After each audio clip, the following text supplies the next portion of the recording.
There are things that are happening in your organization right now that people are thinking about, but they're not talking about it. That silence is costing you more than you think. Every organization that we work with has them. Those uncomfortable truths that people are thinking about, but they're not saying anything. Poor performance that's been quietly tolerated for months. Tensions in a team that feels uncomfortable but's avoided. A strategy that looks great on paper, but in reality, it's not working out. We call these unspoken truths. And they don't just sit there. They drain energy, they slow decisions, and quietly hold back performance. In this conversation with Zara, I unpack some of the unspoken truths that our clients typically face in their day-to-day lives. What shifts when someone finally says the things that everyone's thinking about? Because when you name it, everything changes. Let's get into it.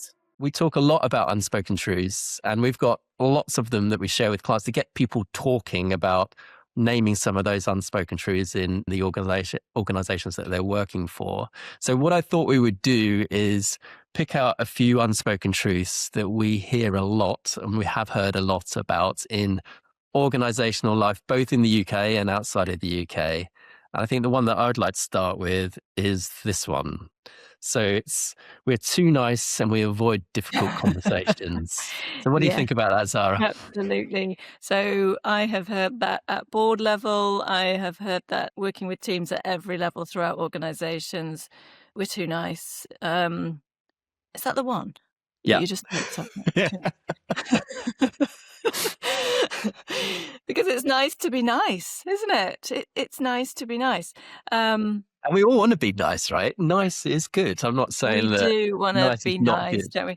But I mean, the problem is, isn't it, that we forget that, well, what is it, Brené Brown that said clear is kind, right? You know, we're doing people a disservice if we're talking about feedback, for instance, if we don't voice that feedback. And also I think with we're too nice and avoid difficult conversations, I think everybody knows that they're there under the surface. So are, probably worrying about them anyway. So let's surface them. And in my research in terms of culture, it's these things, it's these unsaid things that determine the culture in an organization more than the, explicit policies or what's written on the wall or any of that stuff. So, yeah, we need to get beyond protecting the relationship in the short term with that niceness and recognize that clear is kind. Obviously, we know that you need a culture of psychological safety. You need an environment where if people do give some direct feedback, that isn't going to backfire and have any negative consequences. So you need to start, and I know we talk about conversational climates a lot, so you need to make sure that broader environment is there to be able to have those more difficult conversations. What about you? Is it something that you're Yeah, I mean, hearing a lot? I think the shadow side of nice is avoidance, right? It's avoiding those conversations. And I think we've all been in parts of our career where we've avoided a conversation because it feels difficult and we shy away from it. And they're the sort of things that we go home in the evening thinking about and worrying about. And as we all know, when we kind of lean into these types of conversations, they're not typically as bad as we really think they are. But I think, I think it's interesting because I think the nice piece and not leaning into those difficult conversations has got worse over the last years. I think people are really worried about upsetting each other and kind of not landing well for people. And I think that's really interesting. And I do wonder, and whether you have any views, why you think that might be. I was just going to ask you. I mean, That one. I agree with you that niceness is often tolerance, isn't it? And that alone is tiring. When we all know we're tolerating something, it's tiring. So let's just, let's just deal with it. And it's avoidance, isn't it, in disguise? Also, I think one of the reasons to answer your question about why, when standards are unclear, Mm. Tolerance kind of fills the void, or we'll just put up with this sort of okay or not even okay, this substandard stuff then, because we're not being clear enough about what we think good looks like or Yeah. what we want to aspire to. So again, communicating clearly what the expectation is. Let's all agree on what we think really great looks like and not be tolerating this something in between or, even worse than substandard. What else? Why do you think it's become more I common? I think sometimes it's because of this as well. This is sort of Too second busy. unspoken truth. We're too busy to truly connect with each other. So I do wonder whether we've actually built the relationships that we Yeah. need to have with one each other, to have with each other, to have Mm. those and to lean into those difficult conversations that we need to have. I mean, I think everywhere we go and every time you get on a new Teams call or anything, everyone's always saying how busy they are, right? Mhm. Um, and I just don't think that a lot of us have built the relationships or contracted with each other to have those more difficult conversations that we need to have at times. And there's a thing that Megan Rates and John Higgins, our research director, have said a lot over the years around we don't have the little conversations or enough of the little conversations to have the big conversations with each other. And I Yeah. think that is so true. We don't Mhm. invest in those conversations at a lower level with each other to be able to have those bigger conversations when we really need to have them. And I think we're just not connecting with each other in the same way. And that's for different reasons, whether that be, we're virtually based, a lot more of us nowadays, or, Yeah. really spending some proper time with each other. And people are really busy. They're running from one thing to the next. Well, that's They're it. I not, think we all think we know each other really well, and we must be really close because we're always meeting. yeah, yeah, Like, yeah. we're always No, we're having always meetings. talking, right? We're always We're bouncing from one we're meeting to the talking. next. Yeah. Exactly.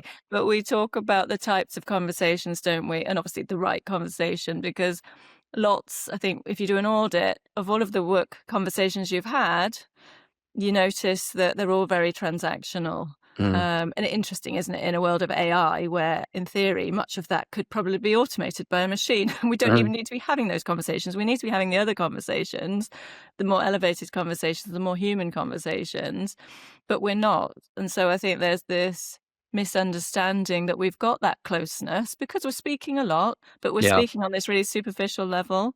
And so, as Mm, you said, the trust just isn't there to have the honest conversations or the difficult conversations because of this veneer, this assumption, false assumption that, well, we talk all the time.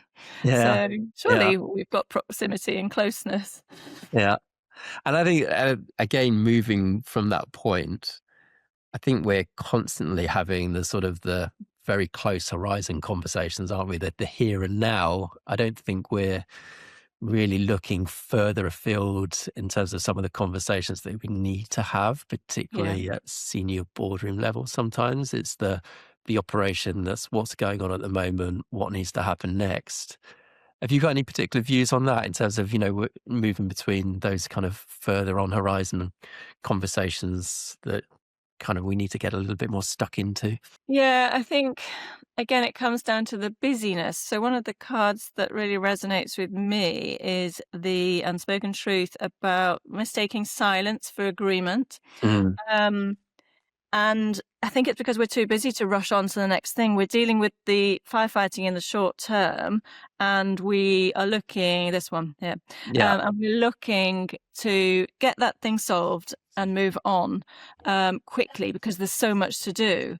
But it's a little bit like, you know, single, double, triple loop learning. We're not actually looking at where are we spending our time and attention and focus? Do we need to even be doing this stuff? Is this stuff even having an impact? If you think about our bigger picture ambitions or stakeholders, customers, whatever. Um, so that busyness is making us very short term, focused on the immediate outcomes and therefore not digging into the things that take a bit longer, but yeah, could be a massive game changer for us in yeah. terms of performance if we would just spend time doing I it. think I really like that silence for agreement card. And I think it's because it resonates a lot for leaders, because you hear quite often that people look around a boardroom or a meeting room with your team and people are assuming that everyone is kind of on the same page and is signed up for whatever they've just been talking about. But quite often people are not, right? They kind of Mm. go away and say, okay, I just kept quiet. And it's that reason why they've kept quiet, which I think is the thing that leaders need to be more mindful of. What is holding them back from speaking up and saying what needs to be said in that moment. And I think that Yeah, silence can be hugely dangerous if you're not careful. And I think yeah, it's quite underestimated how dangerous silence is. completely. And I like the fact that, the right conversation talks about the conversation is not just what's happening between us, but the conversation in your head, the conversation in my head. Mm, And I think if that really does help leaders to understand, if people are nodding, that's the sort of very tangible, visible thing I'm seeing, but what's really going on in their head, to find that out, I need to be more curious. I need to yeah. ask more questions. I know Dick often talks about stay curious longer, um, because the easiest thing to do is to agree, for Mm, everybody to nod, because there's time pressures. I'm going to look awkward if I disagree with this, and we've only got 2 minutes left in the meeting. So, yeah. it's fine. Let's just agree and move on and be seen to be productive, right? Mm. Um, but as we all know, the consequences of that can be quite damaging in the longer term. Cool. What else are we going to dip into? What Oh, else let's you have got a here? look. Well, I mean, there's so many I like. I like also, we're not always honest with each other about how things are. Yeah. Tell me a bit Um, about that. that is one that I have already seen leaders picking out. Um, so I think it comes back to some of the themes we've discussed earlier. Honesty requires safety. Mm, Um, and often we're not willing to go there. It's easier to just keep this veneer. The status quo is yeah. easier, isn't it? We apply this veneer, and also I think leaders need to ask themselves, do we really want to know? Yeah. Do we really want to hear those nagging voices? Because if you look at your immediate KPIs, you could probably tick the Mm, boxes, right, for the next quarter, and still ignore all of these difficult things that are sat over there. But perhaps in the longer term, that's going to, be a problem. yeah. So are we really inquiring? Are we really open to surfacing those? Do we really genuinely want to surface the problems that are lurking beneath? Or are we happy to just have that pretense, just keep going, which is not sustainable, of course, as we know. I always think we're not always as honest with each other about how things really are is a really interesting card, because when you turn up with unspoken truth cards with groups, particularly groups of leaders, they start from a place of, yeah, we are very honest with each other. Yeah. And they start to unpack that a little bit, and they actually leave the room thinking, maybe we're not as honest with each other as we think we are. Mm. And I think that reflection is really, really powerful, because I think people want to feel like they can say what they can say and hear what they can hear. But actually, when you start to hear some of the stories and the things that are not being talked about, and actually some of the things that people are holding back, you suddenly realize, and groups suddenly realize, that actually this is having quite an impact on the performance and how we're running things in this business, or Mm. projects that we're working on, and all those different types of things. So Yeah. my reflection is, you know, people think they're honest, but actually when they start scratching, maybe they're not quite as honest as Absolutely, they might because be. we're all honest about some things, right? And they Yeah. don't count. It's the things that we're not honest about, which may be a small proportion, but it's the most important, Mm, proportion of the things that we need to be talking about. So yeah, completely agree. The assumption is, of course we do that. Of course we're yeah. honest. What's your view about what's holding back that honesty piece? Really, I mean, you've talked about psychological safety earlier on, but what's really holding people back about really saying what needs to be said? And I think on the other side of that, also about people really hearing what needs to be heard as well. Mhm. Well, it opens up a can of worms, doesn't it? Mm, And we've all got targets which we feel pressure to hit in the short term, and I think the perception is that this is going to be getting in the way. This is not productive. And again, it's that short term versus longer term balance. We're prioritizing achieving short term targets, but potentially sacrificing some massive crisis or massive performance issue in the longer term by not. Um, and all sorts of other things, leaders send all sorts of signals, don't they, in how they communicate, which can encourage or discourage that honesty. Yeah. Little things that we talk about a lot when we're working with leaders, all sorts of things in terms of the signals, I know John's written some really interesting articles, hasn't he, on your door is always open, that phrase Yeah. of, is your door always open? The fact that you have a door that you could close and all of those interesting Yeah. things. So there's a lot that leaders can do to signal and, really invite that challenge, that greater level of inquiry or, just openness. What Yeah. about you? What do you see?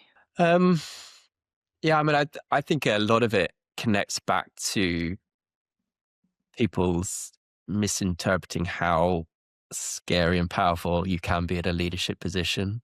And, you know, I've talked about this before, but, you go into conversations and meetings just thinking, I'm just Anthony. Everybody kind of knows me. They can talk to me in the way that they want to talk to me. But, because you've got a label as a job title, Mm, and there's other dynamics going on in there in terms of how you might progress in an organization and how much you get paid, and people have got influence over that. Then you're careful about what you say if you don't feel safe, right? yeah, And I think people, and particular leaders, it's very easy to forget that. yeah, You think you're one of the tribe and you fit in with everybody else, and mm, yes, you're in a leadership position, and you're there to support and help people in the business and to kind of provide a direction. But it's very easy to quickly forget that people are looking at you and listening to you and taking cues from you all the time about what you've said, what you haven't said, how you responded, your facial kind of reactions to certain things that have said, and clues that people take. I think yeah, you just forget very, very quickly. yeah, And you just need a couple of those things happening as a leader, and then you're starting to silence people quite quickly, which again, mm. don't always appreciate. Exactly. And I think on top of the leaders who genuinely don't realize how scary they might appear to other people throughout the organization, there's also the leaders who probably do realize that, but they use it to their advantage because it helps Mm, them to get short-term results. It helps them to get their way agreed to. And whilst that might get certain things achieved faster in the short term, there's huge risks to that because we've all got biases. And if you're mm, one leader bulldozering their way through, you know, um, we've got groupthink going on there potentially. We need all of those diverse perspectives. We need people in an organisation to speak up, don't we, to minimise all sorts of different risks. So yeah, I think there's also some leaders who know, but quite happy with using their scariness to get yeah, things yeah, done. yeah. And I think, that I always think it's fascinating, particularly in the UK, where you've got this whole apprentice program that's on a Yeah, BBC One yeah. every Monday, where you've got very old fashioned leaders Mm, silencing people more or less, yeah, and, you know, giving younger generations the sort of still that old school feel of like, this is how the world and leadership and business works, which I think it's that's a good very point. outdated. A good point. It kind of frustrates the hell out of me when I turn on BBC and see The Apprentice playing at that point, because I just think it's just not the world now. It's just And not do you know how what? That things. connects to another of the unspoken truths. Only certain voices seem to count. And I think this is one that leaders often resist. I think it's a really uncomfortable one for them to pick out and go, yep, that happens in our organization because, Yeah, that is unfair. And that yeah, is not something that I think is easy to acknowledge, but it absolutely it goes on. The yeah, in-group in psychology we know that we like to have an in-group and you like to feel part of the in-group, and your in-group is likely to consist of people who are like you, who yeah. agree with you, and all of those sorts of things, and we can get decisions made really quickly and easily, and it Mm, feels like we're progressing really well because it's comfortable and smooth and all of those sorts of things. But again, so many blind spots to that. In a VUCA context, you can't operate that way, can you? You've got to have No. your feelers out in all sorts of different, all of those viewpoints, perspectives feeding into your strategy and your decision making and all of that. And that one around only certain voices seem to count, I think after a while that becomes quite evident. You just need to look around the room and the diversity of voices that people are there and they're speaking to understand that, maybe that is really playing out in real life here, that, we're not wanting to listen to people that have got different opinions to ourselves and that challenge us in a different way. And I'd rather have a bit more of myself in the room because, as you say, that's easier to move between. But again, that is hugely dangerous, as we know. And people will give up trying to make their voice heard, won't Mm. they? It will just Yep. end up with apathy. Yeah, whatever you say, I'm not even, you don't want to hear from me, so I'll just take the safe route and we'll just carry on ignoring all of the stuff, probably bringing us back to where we started with Yeah. tolerating all sorts of stuff. Well, I think that bit about silencing, people can be silenced incredibly quickly, and that stays with them. Yeah, That's right. I'm silenced myself. I'm not going to speak up. I'm not going to do that again. It's too risky and it's too mm, painful. And why would I bother doing that again? yeah, And I think people are in rooms up and down the country in that space, and you just don't bother, absolutely. and people exit quietly with their own feet, don't they, eventually? Or worse, or stay, because it's comfortable, Mm. because nobody's being honest, and we can just carry on with this pretense, and I'm not gonna challenge, I'll just let them go along with what they want. But nobody feels like they are really flying in that Yeah, context, do they? Nobody's being honest with each other. Nobody's getting any honest feedback. We're just sort of coasting. Most likely the organization isn't flying, but the individuals won't be either, yeah. because they're not improving. Nobody's giving them any useful feedback. It's just a bit of a meh existence, isn't it? It was just I like you think say, and it's lots of actually people. it's the last card that I was gonna pick at, around poor performance being tolerated, Yeah, because I think it connects back to the nice bit, right? yeah. Where I think, you know, we've had loads of conversations with clients saying poor performance has been tolerated around here and we're too nice.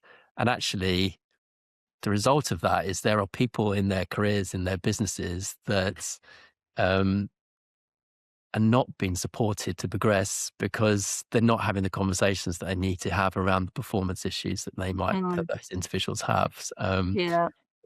We hear stories where people have gone through working with the organization for 15, 20 years and then suddenly kind of heard that bit of feedback for the first time. That's not nice. Yeah. Not at all nice. That's because you haven't led into sort of moved into that uncomfortable conversation. And we sometimes get people saying to us, "Well, how do we suddenly step into this? We've never done this before, given feedback. How can I suddenly start doing it?" Yeah. And typically we'll say, "You just be explicit about it. Just, could they say, oh, they're going to say, oh, you've been on a workshop, haven't you? Or you've been on some sort of program." Well, why not just be honest about that? Do you know what? I've been on a program and I think we all need to start being a bit more honest to each other. And I'd really like us to start having some important conversations. So there's nothing wrong with, I don't think, calling it out and saying, this is what we're going to try to start doing. And I might not be perfect at it, but my intention is to do it to really help us, to help you, to help the business. Yeah. Uh, I don't think there's anything wrong with calling it out, because otherwise you're reluctant to make the change because people will think it's weird Yeah. to Yeah. suddenly Absolutely. start. And absolutely don't wait until, the quarterly performance conversation. Mm. So one of the things that people can do if you're up for it is on our website, we've got a whole space around unspoken truths where you can look and sift through the cards that we've just featured and really look at some of the things that may play out in your organization. So have a play with that. It's free to use. Don't collect any of your personal data or your name or anything. So it's not a marketing kind of trick to leave some data about yourselves, but it's a bit of resource for you to play with. So have a look, see what resonates. It'd be interesting to have a conversation to kind of talk about kind of those things that are not spoken that need to be spoken a bit more in your organization. Every organization has these unspoken truths, right? I haven't come across one yet that doesn't. And also, we'd add, I think, that until you make these discussable, until you surface these unspoken truths, they will be having a limiting impact on performance in your organization or some other negative impact that hasn't yet made itself clear. The same patterns will repeat. So you need to find out what these are, surface them. Every organization has them. What are yours?